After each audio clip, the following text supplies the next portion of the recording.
Welcome to the Help or Be Brave podcast show, where we have great ideas on how you can help save lives. I'm Amy Ford. And I'm Jessica Russo. And today we're super excited because we're talking with Abiding Love Adoptions, and they are so awesome. And it's Vicki and Carrie, and I just love because their ministry and heart, because they have such a great focus on the birth moms, which is our heart, because that's who we see, coming through Embrace Grace and seeing the need of support, specific support for them. They get support through Embrace Grace for sure, but going through, being able to meet other girls going through the same thing that they are and things like that. So important. It's so important. And it's hard. There a lot of birth moms don't talk about being a birth mom. Yeah. So it's hard to find other birth moms, and you kind of feel alone. So what they're doing is just so awesome. Hey, Vicki and Carrie, thank you so much for being with us today. Thank you for having us. Goodness gracious. Yeah. Good morning. Good morning. We just love what you guys do at Abiding Love Adoptions, and you just have an amazing organization. And so, whoever wants to start first, tell us what is Abiding Love Adoptions and how did it start? Like, what inspired this organization to start? Abiding Love, Vicki and I started together. Honestly, I'm an adoption attorney. I've been an adoption attorney for 15 years, and the adoption world just was changing so much. And Vicki and I started working together. She was working for another agency, and I just saw how she loved mamas so well. As an attorney, I kept seeing that I would get hired by agencies to walk into a hospital room and to take what we in Georgia call legal surrenders. And I would be the first person she had ever seen in person regarding her adoption. All interaction was via text or email. And she had never even met the adoptive parent. She had never had somebody sit in front of her and, really talk through the issues of adoption and what this is going to look like. And it just it broke my heart. And so I decided, I just kept asking God. I was like, God, please bring an agency that will just love mamas well and be focused on them and not the adoptive parents, and not make adoption transactional, because that is not what adoption is supposed to be. And God said, yeah, I called you. So we started Abiding Love together, and I'll let Vicki tell you her story as to why she would even jump on this crazy bandwagon of having an agency. But we wanted an agency that was centered around expectant moms only.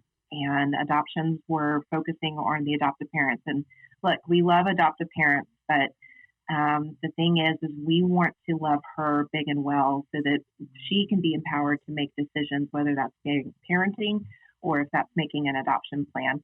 And so agencies really, for the most part, have catered to adoptive parents. And so we have turned the adoption world on its head. Everybody scratches their heads regarding our model because we do not have a waiting list of adoptive families. We are purposeful with that, but it meets what God called us to do.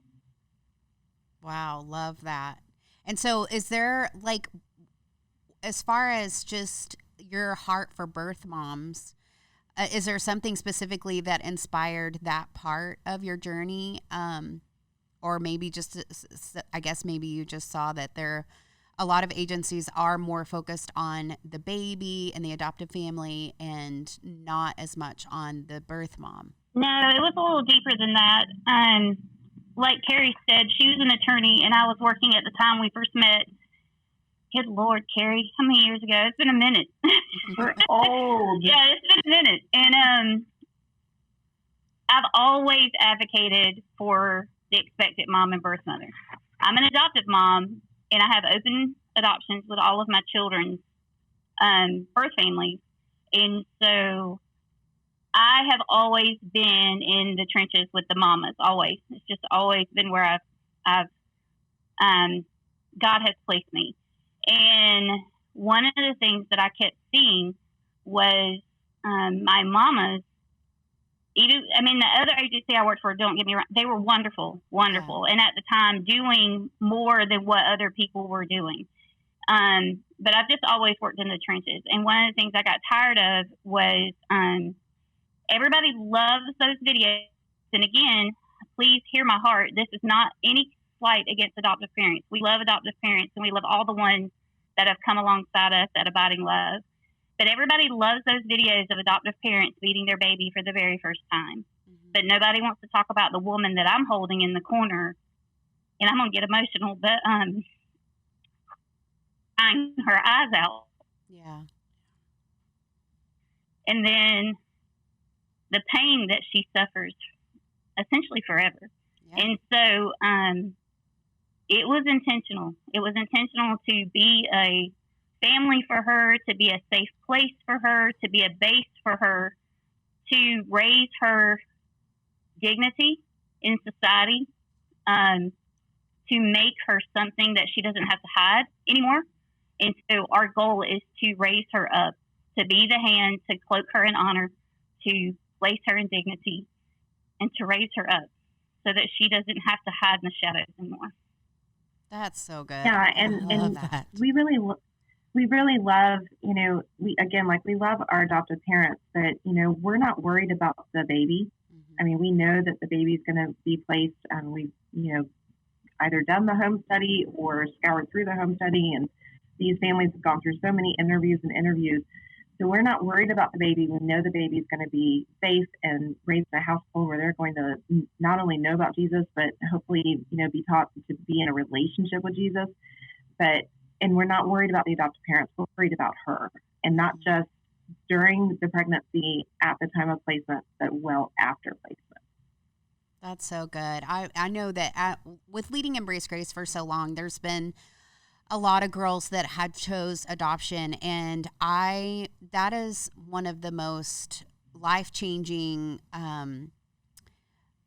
things for me, as just walking alongside them during that season and after, and watching, some have been a little bit more like determined that this is what they're supposed to do and this is what they want to do. And then some have been a little bit more, on the roller coaster of, maybe I don't want to, or maybe I do. And we're always very careful with not persuading one way or another, and really even just trying to ask, is it financial reasons, whatever it is, because if whatever it might be, however we can help her be able to parent her own baby is ultimately what we would love. But if she is determined on having an adoption or doing adoption, it's just, I have been wrecked with these women are so brave. And then even one specifically, I actually just watched it the other day. There was an Embrace Grace girl from years ago, and she actually was on the show.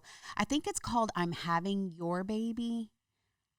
And it's girls, it was like on MTV or something, and it was young women that were placing their baby for adoption. And to see, like, it was even, she would at night sit in her room and do, like, just on her phone, it's almost like a diary along the way of, like, her whole season. I've walked alongside a lot of different girls that place their baby for adoption, but seeing it all in a 30-minute show, like from the beginning to place, having her baby, and then just even that handoff, and that she lived in Texas. So, they had the 48-hour thing. And so she, that moment, and just seeing her just bawling, and we got to walk alongside her through Embrace Grace, but then seeing it all in the 30 minutes, like, it's just a lot. You're actually grieving the loss of a child, almost as if there's a death, and then just how it's hard to find support or meet other girls going through or have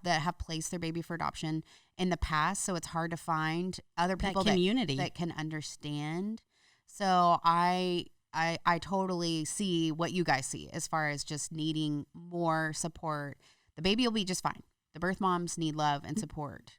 Yeah, we had. And go ahead. Oh, sorry. No, I just feel like, here we are in the pro-life movement, right? And we're all about empowering her to make a choice for life. And we're all excited about that. And I feel like the church has been so great with championing that. But once we've made the decision for life, we've got to empower these women and give them the tools they need to be the best moms possible. So if that's parenting, then they need to get in with an Embrace Grace group and to be supporting them and loving on them and helping them, and a PRC that's going to be able to give them tools as well.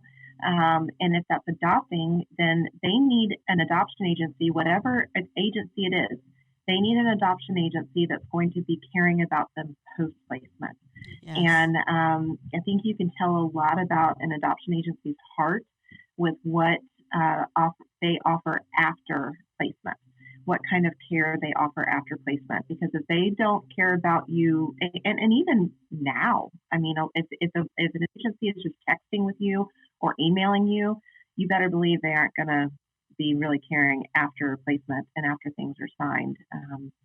So we really, post-placement is our heart. And in fact, we have started a separate 501c3 called Abiding Love Charities, and it is all about post-placement care.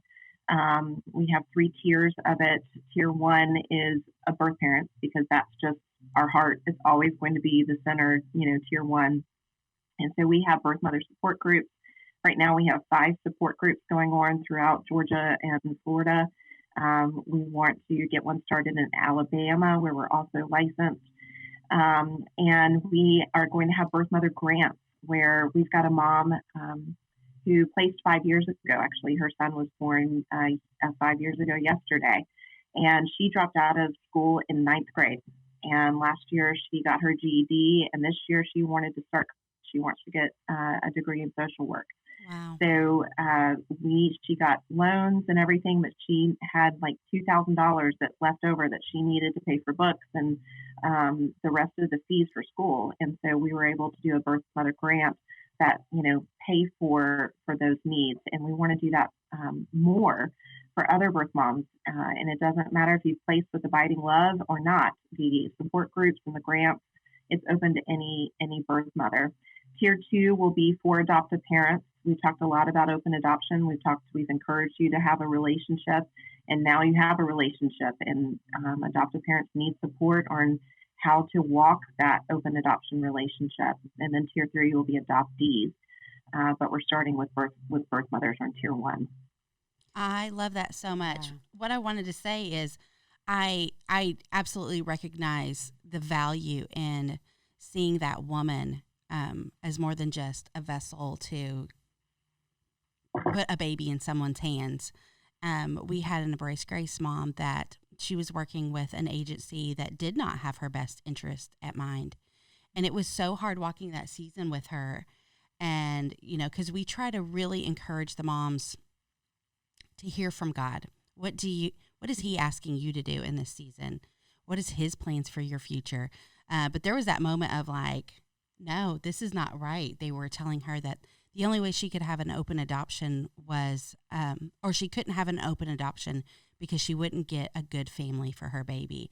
And she walked into our classroom just bawling one night. And I was like, I'm sorry, what was that last? Yeah. Because she couldn't what? She wouldn't be able to get a good family. There was this like righteous anger that came up inside I wish you could see my face right now. And I was like, no, that is a lie. You are this baby's mama. That is a huge lie. God picked you to choose what is best for him in this. Like, are you supposed to parent or place? Like, God is in this with you. There is no limits in this situation. Like, we're going to have a real hard talk about this. And she was like 3 weeks out from delivery, and she was feeling all this pressure to pick a family and not let anybody down. I was like, no, what do you want for your future? So anyways, She ended up parenting. She's an amazing mom. She graduated from college. She's a teacher. She actually leads an Embrace Grace group too. Her little boy is, how old is Luke? He's probably 2, 3. Yeah. And he was the ring bearer in their wedding, which was super sweet too. Oh, she didn't get married. So sweet. Oh, I think we're talking about 2 different. I was talking about Abby. It's different. There's a lot There's of moms. been a lot of moms, yeah. One of the moms that she placed her baby for adoption, and they have such an open, beautiful adoption. And her little boy, I think, was like 3 or 4, and he was the ring bearer in her wedding, and it was so sweet. We have the perfect way for you to activate your community to change lives and save generations. Grab your copy of the brand new Help Her Be Brave book to discover your place in the pro-life movement, and then start a book club. You can host a Help Her Be Brave book club in person or virtually. We'll send you all the tools to make it fun and easy, and all you have to do is invite your friends and family. Head over to helpherbebrave.com and sign up to receive your free book club toolkit that includes a leader's guide, social media graphics, conversation starters, and so much more. If we were all doing our part in helping women be brave in their choice for life, we really can make abortion unthinkable.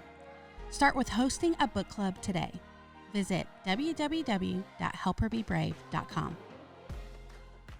Well, and that's the beauty of open adoption, is open adoption puts the expectant mom in the driver's seat, right? Yes. And so that she can choose the family. She chooses the type of contact. We work with a lot of moms. I don't know what it is about Abiding Love and what God's called us for the moms to love, but a lot of the moms that we work with, otherwise, if they did not make an adoption plan, DFACS or DFS or, all of the different acronyms that every state has, but they would be taking custody. And so, and they don't get to choose the family, the foster parents, and they don't get to choose any contact or anything like that. So we work with moms to help them take that power back, and open adoption allows that. In Georgia, we're so blessed. We have a enforceable post-adoption contact agreement. I'm going to get attorney-ish on you, but it protects the birth mother. And so that if the adoptive parents come in and say, oh, we're going to do this and this and this, and in Georgia, everybody signs, it's part of the adoption order. It is enforceable. It will never null and void the adoption, but it will hold the adoptive parents accountable, where the court can hold the adoptive parents in contempt, and they would have to pay attorney's fees and all that to make sure that they follow through. So we're really blessed with that. I would love to see that across the country in every state. That's so amazing. So the birth mother is protected in that. Mm-hmm. Mm-hmm. I am just... Who would have thought we in Georgia would do something progressive, right? Here we are.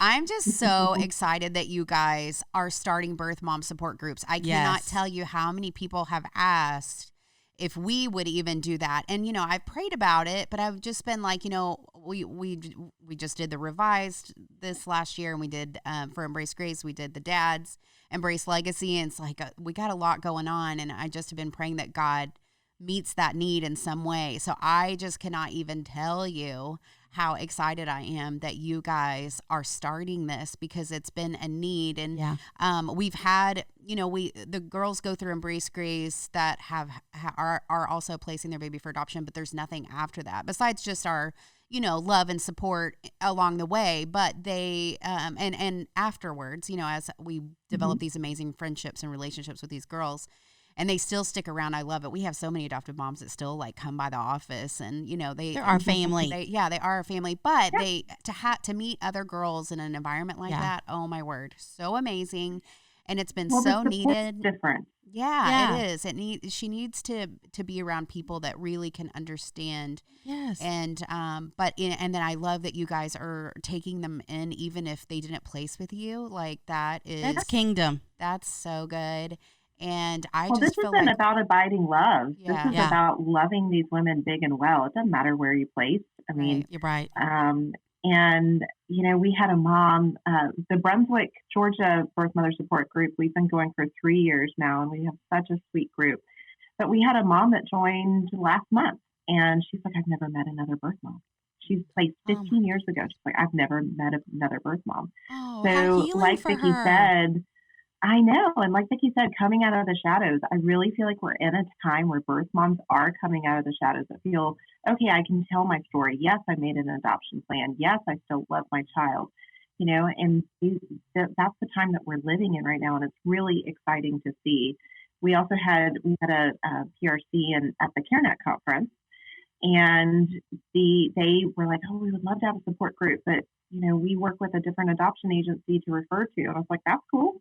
We will still buy the support, all of the curriculum, and train you and get you started. It doesn't matter. You don't have to refer to us. That's not the purpose.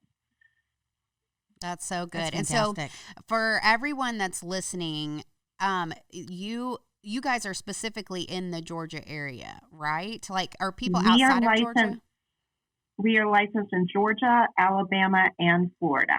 Okay, so anyone in those states can connect with you guys, and but then it may even spark ideas for really, do you think that the birth mom support groups could be eventually national for your charity that you're starting? Yes. Yeah, I yes, would think and so that's one of the too. reasons. Yeah, that's one of the reasons we moved all of that over and created a separate 501c3, because Abiding Loves really were funny about this. A lot of agencies will work in states where they are not licensed, and that is not ethical. It is illegal. Don't even get me started on that. So we will never be working in states, where we are not licensed. So, we didn't want to be advertising through Abiding Love Adoptions and then, in Texas, but we're not licensed in Texas, right?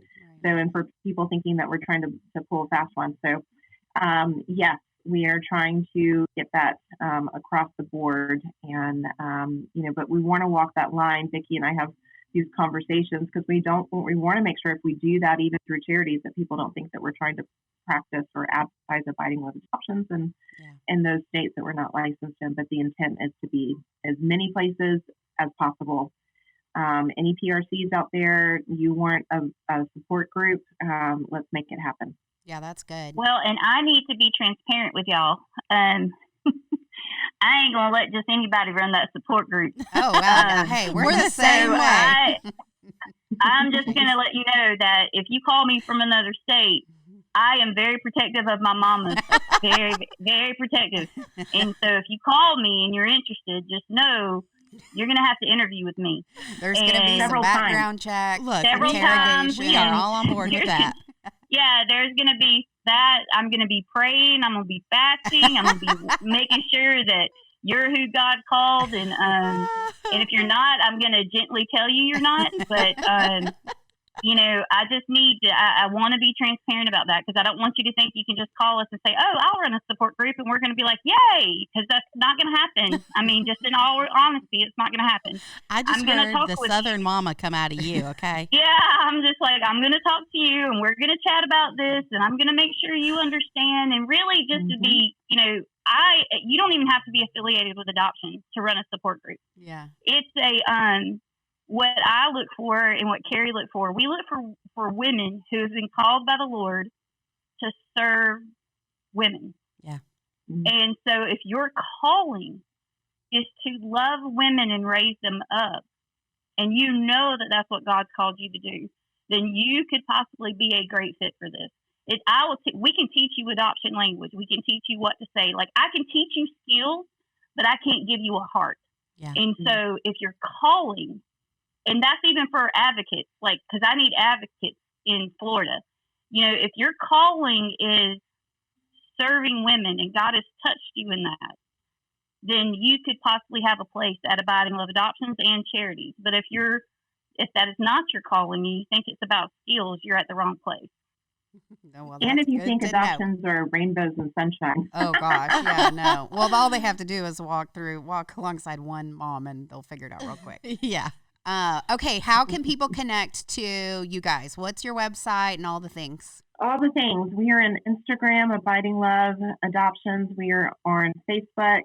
Our website is www.abidingloveadopt.com.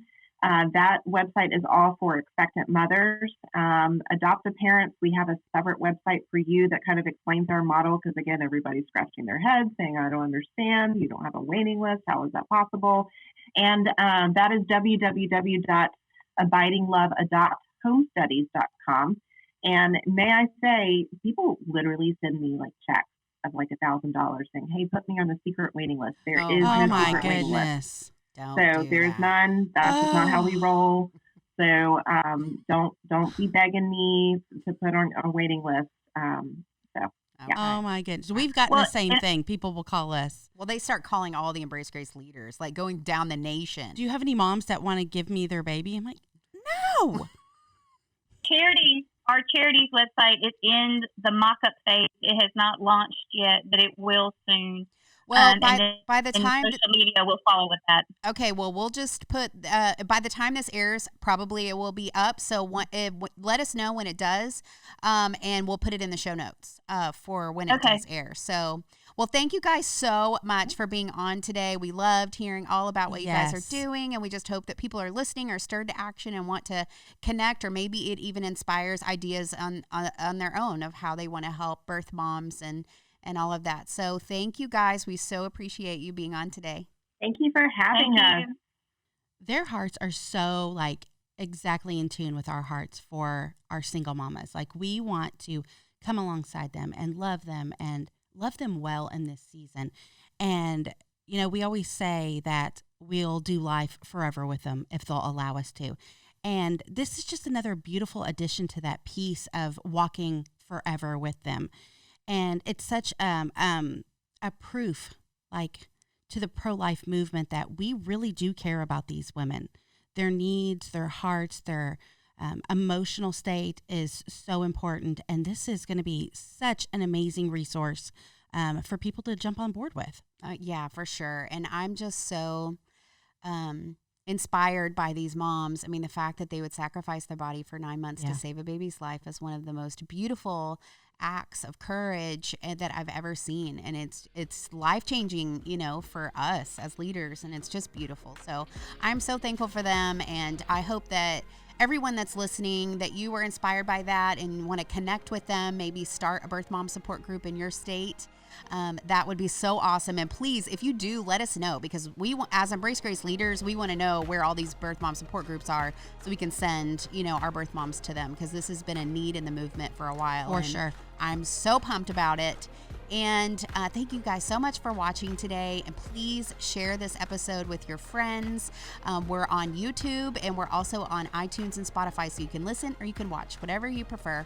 Also, check out helperbebrave.com, where you can find even more ideas on how to get involved in the movement. You can buy my book, which has over 300 ideas, plus listen to all the past and current podcast shows, because we're highlighting different organizations every single week and different things that people are doing to make a difference. So check it all out when you can. Thank you so much for watching. We'll see you next week.